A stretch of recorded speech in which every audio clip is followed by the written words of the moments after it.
So guys only 10 days are left in your CUET exam. और सबसे ज़्यादा tension उन्हें हो रही है जिनका पेपर शुरू के दिनों में 13 तारीख को, 15 तारीख को, 20 तारीख से पहले पहले सब पेपर निपट गए।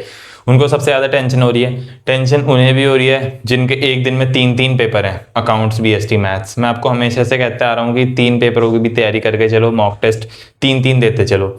और सबसे मज़े में वो लोग हैं, एक पेपर 17 तारीख को, एक पेपर 28 तारीख को है, अच्छा खासा गैप है, वो मज़े में है। खैर, जितना पेपर लेट होता है उतना थोड़ा सा पेपर डिफिकल्ट भी आता है, ये भी चीज़ ध्यान रखनी है। और सबसे इम्पॉर्टेंट जो क्वेश्चन आप सभी का है दैट इज़ कि मार्क्स आपके स्टक हो गए हैं मॉक टेस्ट में, चाहे वो किसी भी लेवल पर हो, 230 पर हो, 200 पर हो, 180, 160, 100, जिस भी लेवल पर हो आपके मार्क्स स्टक हो गए हैं। अब कोई इस पर कमेंट करेगा मैंने तो मॉक टेस्ट नहीं दिया है, तो आप कॉम्पिटिशन से बाहर हो, आपका CUET नहीं निकलने वाला। I am very clear in that. ये पेपर बिना मॉक टेस्ट दिए नहीं निकाला जा सकता है, सिंपल। तो इन सब प्रॉब्लम्स पर डिस्कस करेंगे। आखिरी 10 दिन में किस तरह से पढ़ना है, वो भी अलग अलग कैटेगरी के बच्चों को। देखो, सबसे पहले अगर आपका पेपर ऐसा है कि एक पेपर 3 पेपर 13 तारीख को हैं, अगले फिर 16 तारीख को हैं, मतलब 20 तारीख से पहले पहले जिनके सारे पेपर कंप्लीट हो जा रहे हैं, उन बच्चों को सब कुछ ही तब तक पढ़ के चलना है। मतलब कुछ ऐसा, वो अभी से ऐसा कुछ नहीं कर सकते कि मैं केवल इस सब्जेक्ट पर फोकस कर रहा हूँ ना। जब 2-3 दिन बचेंगे, 3-4 दिन बचेंगे आपके उस पेपर को आने में, जो पहला पेपर है, तब तक सब कुछ पढ़ो। उन 3-4 दिनों में केवल उस पर फोकस शिफ्ट कर लो, ठीक। सेम इज फॉर दोस्त जिनका पेपर आखिरी में है लेकिन एक साथ है, लाइक 25 तारीख को और 28 तारीख को। ऐसा अगर है आपका 2 दिन है तो आपके पास दिन तो बहुत हैं बट पेपर आपका एक साथ ही है, तो आपको सब कुछ तब तक लाइक 20-22 तारीख तक सब कुछ पढ़ के चलो। सब कुछ मॉक टेस्ट दे रहे हो, सारी सब्जेक्ट्स का मॉक टेस्ट दे रहे हो, ठीक है।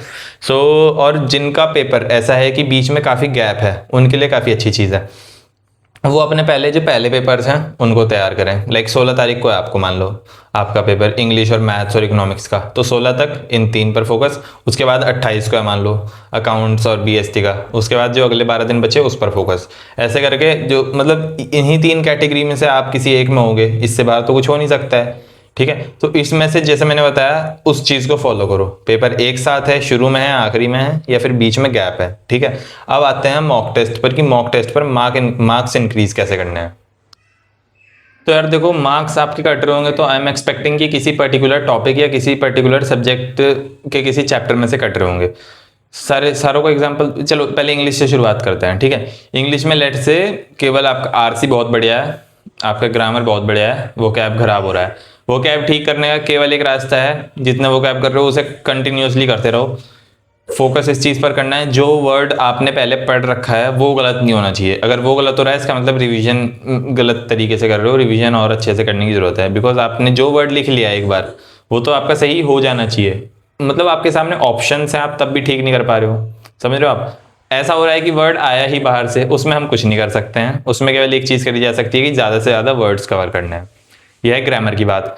RC गलत हो रहा है, RC गलत हो रहा है तो प्रैक्टिस करो और अच्छे से प्रैक्टिस करो। That is the only way to solve RCs। अगर आपके मार्क्स उसमें कट हो रहे हैं, और अगर ग्रामर गलत हो रही है देन क्यों गलत हो रही है। ग्रामर में भी इतने सारे टॉपिक्स हैं, मान लो एक्टिव पैसिव आपका गलत हो रहा है, केवल उसके मान लो उसके 20, 25, 30, 50 सवाल आपने केवल उसे कर लिए एक्टिव पैसिव के, अच्छे से एक एक रूल को अंडरस्टैंड करा, उसके बाद आप जब वापस मॉक टेस्ट में जाओगे तो वो चीज़ आपकी गलत नहीं होगी। ऐसे आपको एक एक टॉपिक पर, एक माइक्रो लेवल पर जाके आपको एक एक टॉपिक, एंड लेट से BST में है, BST में आपका कंट्रोलिंग गलत हो रहा है, उसकी फिर से NCERT की रीडिंग लगाओ। ऐसे एक एक चैप्टर, बिकॉज अब ऐसा बहुत हो गया है यार कि हमने पूरा मॉक टेस्ट दे दिया, आखिरी 10 दिन बचे हुए हैं जहां पर बिल्कुल माइक्रो लेवल पर गलती हो रही है। ऐसे ही स्कोर इंक्रीज होगा। जो बच्चे 220 पर अटक रहे हैं, 30 ही नंबर कट रहे हैं, 220 बहुत शानदार स्कोर है, बट वो 220 से 240 जाना, वो उसके लिए ये सब करना पड़ेगा। अकाउंट्स में बताऊं तो अकाउंट्स में या तो थ्योरी में गलत हो रहे होंगे, न्यूमेरिकल्स गलत हो रहे होंगे। थ्योरी गलत हो रही है, जिस चैप्टर की हो रही है read it again, read it 2 बार पढ़ो, 3 बार पढ़ो, जितनी बार पर। उसमें भी चैप्टर में देखो कि क्या चीज़ एग्जैक्टली क्या गलत हो रहा है, क्यों गलत हुआ, सिली मिस्टेक थी या पढ़ नहीं रखा था। देखो, हमें कोशिश करनी है जो हमने पढ़ रखा है वो गलत ना हो, एटलीस्ट सिली मिस्टेक्स ना हो, जो चीज़ एक बार पढ़ चुके वो ना हो, क्योंकि कुछ ना कुछ एग्जाम में नया आएगा। समझ रहे हो आप बात। जो अगर वो गलत हो रहा है किसी लेवल तक, ठीक है, हम उतना कर सकते हैं कि ठीक है चलो हो रहा है, बट अगर हम वो चीज़ें भी गलत कर रहे होंगे जो बहुत ईजी हैं, जो पढ़ रखे हैं, जो डायरेक्टली NCERT में लाइन बाय लाइन लिखा है, देन आपको बहुत बढ़िया कॉलेज नहीं मिलेगा, ठीक है। अब एक बार बात कर लेते हैं रिक्वायर्ड स्कोर की, बिकॉज आपके बहुत सारे कमेंट्स हैं कि कितना स्कोर आएगा और पिछली बार से कट ऑफ इंक्रीज होगी कम होगी।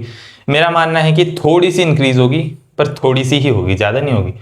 लाइक बीकॉम ऑनर्स के लिए आप अगर 930 ला रहे हो from general category, then you will get SRCC for sure.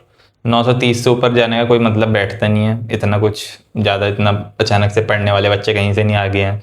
वही 925 के आसपास मेरे हिसाब से कट ऑफ रहनी चाहिए। बाकी स्कोर तो ज़्यादा से ज़्यादा लाने की कोशिश करो, बिकॉज अलग ही मज़ा रहता है कि जब हम कहते हैं हमारी ऑल इंडिया रैंक 20 आई 10 आई है ना, तो जितना ज़्यादा लाओगे।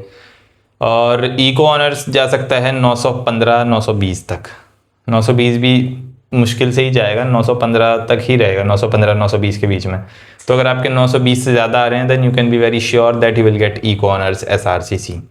ठीक है। और इसके बाद इको ऑनर्स में तो लगभग 5-10 नंबर पीछे रहेगा सेंट स्टीफेंस कॉलेज, वो भी बहुत शानदार कॉलेज है इको ऑनर्स के लिए। आप वो भी अगर 10 नंबर कम रह रहे हैं तो आपका उसमें हो जाएगा।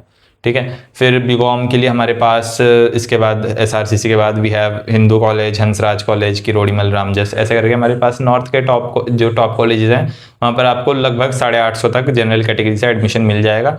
तो if you are getting 850 then it's a great score, है ना। और ये चीज़ है। और अब एक कमेंट डिस्कस करना है। एक मेरे पास कमेंट आया था सिद्धि का, उन्होंने कहा कि seats are less than views. मेरी एक वीडियो थी SRCC को लेकर ही।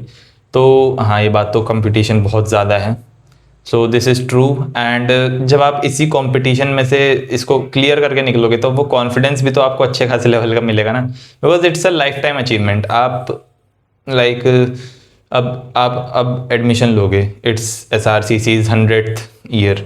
इसके बाद जब आप 125वें साल पर आओगे, देन जो आपको लगेगा कि हाँ यार मैंने कुछ करा था, वो जो ग्लोरी है, वो जो लेगेसी है, उसके लिए आपको इतना तो करना पड़ेगा, है ना। कंपटीशन तो ज़्यादा है ही, उसकी तो कोई बात ही नहीं है, but SRCC gives you something more than just a degree. ठीक है। सो कंपटीशन फेस करना पड़ेगा, मेहनत करनी पड़ेगी।